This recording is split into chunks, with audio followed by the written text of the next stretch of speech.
मंगला काली ओम जयंती मंगला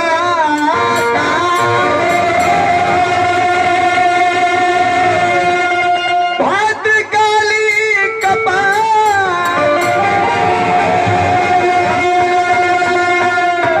दुर्गा क्षमा शिवा धात्री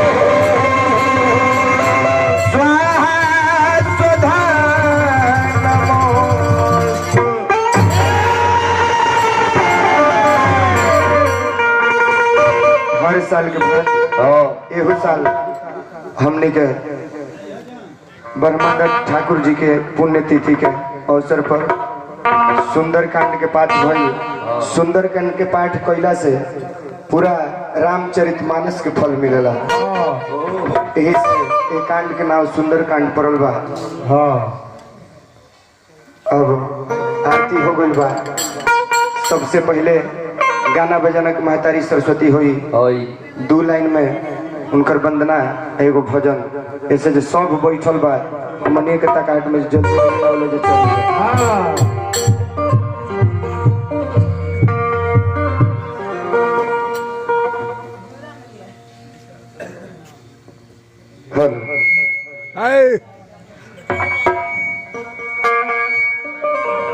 कहे वो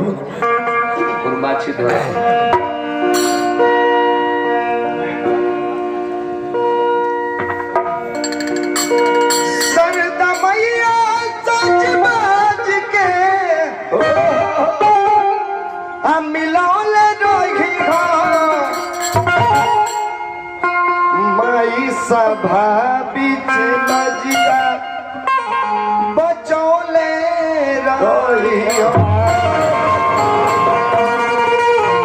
सरदा मैया सजवा दिखे मिलौले रहियो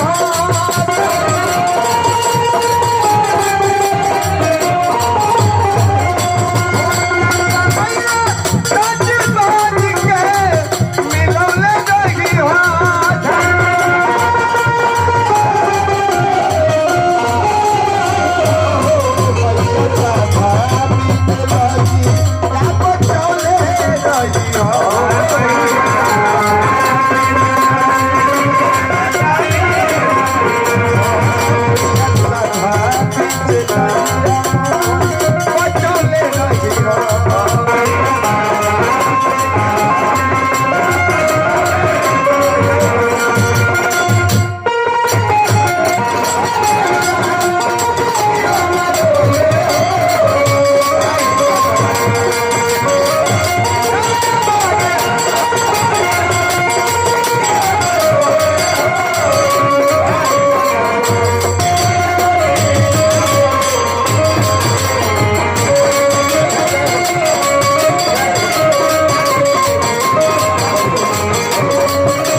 मैया बात के खेवैया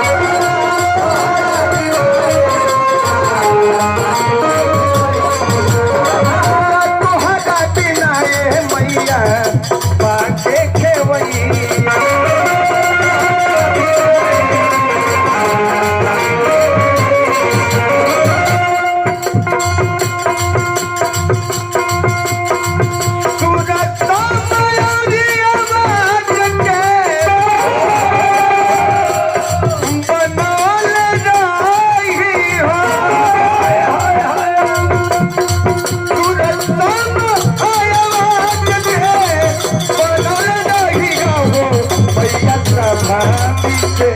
लजिया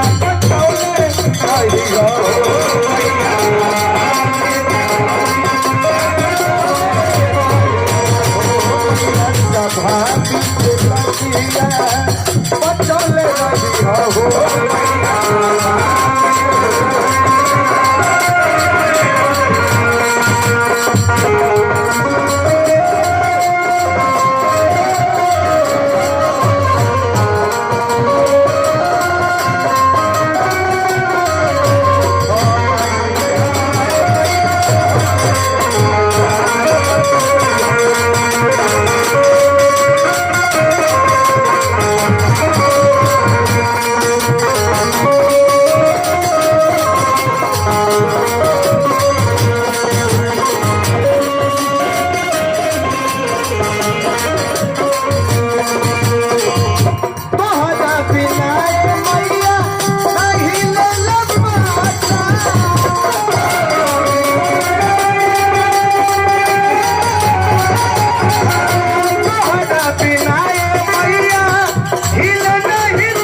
बड़ भाई चंदन ठाकुर जी के तरफ से